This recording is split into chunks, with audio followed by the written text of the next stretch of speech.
Üçüncü sualda bizə verilib ki, A vektoru, B vektoru. Bu vektorların deyir, kollinear olarsa m-i tapın. Kollinearın şərti x1-in x deməli 2-yə, y1-in y2-yə nisbəti. Burada olacaq deməli A-nın koordinatları hansılardır? 2m-1, B-nin koordinatları 3, 2m. Onda x1, y1, x2, y2. 2-nin 3-ə nisbəti bərabərdir. m-1-in 2m-ə nisbəti. Çarpaz vursam, 3 vurulsun m-1 bərabərdir 2 vurulsun 2m. Vurub açsaq, 3m-3 bərabərdir 4m-ə.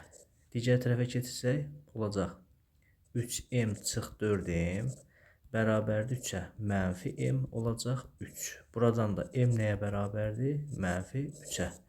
Cavab olacaq A variantı.